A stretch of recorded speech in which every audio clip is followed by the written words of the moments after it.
Namaste. Welcome to Green Living Path. I'm Al Yogi. Today we're going to do the holistic deep dive into what is yoga, giving you a complete understanding from A to B about yoga and the actual reason why people do yoga on different levels. So yoga it's started off contemporary in the West, predominantly materialistic, which is asanas, postures. But postures are part of yoga, guys. Yoga is an ancient, very thousands of years old, right back to antiquity. It's been practiced by rishis in the Indus Valley. There's pottery artifacts with poses, asanas on them, dating back to 3,500 BC, which is mind-blowing. And I believe from my research it goes beyond that as well. These rishis developed scriptures, Upanishads, Rig Veda, the Vedas, that explained how to live naturally. So yoga is a science how to live naturally in harmony with the planet, all beings, yourself predominantly. But the West has skewed it just predominantly. A lot of teachers teach just asanas, guys. But that's only one tiny part of yoga. So the three basic but profound development of a yogi or yogini, which is a female yogi, guys, is the first is to have balance between your male and female sides. You've got three main nadis. This is in depth, guys, so stick with me. Down the spinal cord, you've got your main nadi, high energy frequency channel from your coccyx right up to the top and beyond. And each one of those contains chakras.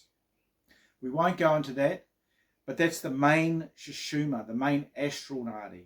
And to the left of that on your body, there's another nadi that runs down, and to the right of that there's another nadi that runs down.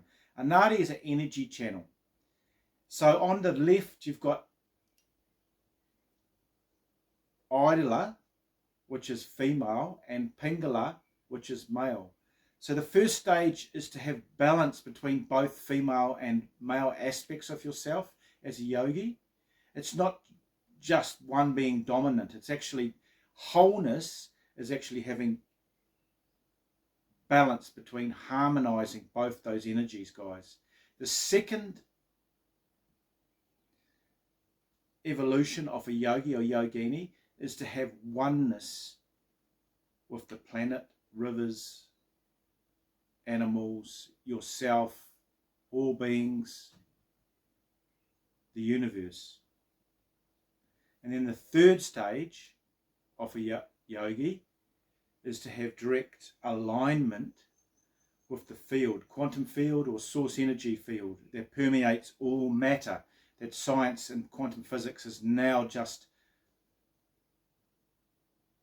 developing more and more the theory. I've got a science background from university, so I'm also into that as well. So that's the kind of main look at it. But with yoga, it's a purification method to align yourself to eventually reach samadhi, oneness with yourself and the totality of all things in the field from source. So there's different techniques.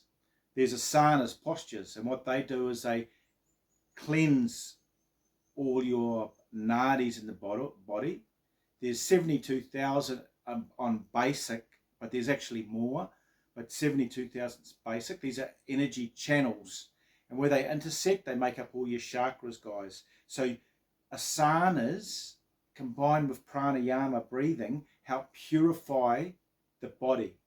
And then obviously eating sattvic, which we won't go into too much, but sattvic also keeps the mind very balanced. That's predominantly vegetarian, nuts, fruits, things like that. So combining asanas, pranayama and in the center food, it keeps your mind very balanced. It keeps your body supple, powerful and flexible. And that actually helps. When your mind's balanced, the whole reason why they do this is that when you do meditation, your mind is not going up and down like most people's minds. It's very balanced. So it allows you to go deep and tune into a higher frequency in the field. So that's the purpose of yoga. There's different types of yoga. There's asanas, which is hatha yoga. Ha, male, tha, female, hatha yoga. Then there's kriya yoga, which is using pranayama for all the chakras, to tune in all your chakras. There's Raj yoga, which is a meditation to the field, to the source. There's bhakti yoga, devotional love and service, which is really important. To give service to others, to help others is really important part, to do with karma. And there's karma yoga. There's also knowledge yoga, dhyana yoga, which is knowledge. So there's different branches on the tree of knowledge of yoga, and each one is interconnected to help you, like the sap rising up the stem of a tree, is to move you up vibrationally, moving up higher and higher and higher, guys. The reason why I'm going through this holistic view of what is yoga and giving you a deeper understanding is it also gives you a depth when you're doing your practice. If you're just coming from a truly just materialistic and asanas point of view, what happens is that you fluctuate. But when you realize it's actually helping you evolve spiritually and helping you have oneness in your life, ultimately samadhi, then your life begins to bloom, and you realize that things aren't always what they seem. And particularly in yoga, there's so many different facets to it. That's what fascinates me. I've studied at uni and written 16 books and 5 novels. But yoga is bottomless. It has no depth. It has no bottom to it. It's infinite. So that's what appeals to me, guys. So this was something that is here to help. Now, with the starting of yoga, starting with asanas is key to purify your nadis, using pranayama, and eating vegetarian prepares you for deep meditation, as I said before, which is Raj yoga, which I practice as well. I practice Kriya yoga, chakras, Hatha yoga, which is asanas, pranayama, Raj yoga, and also I do a polarizing de-aging technique as well.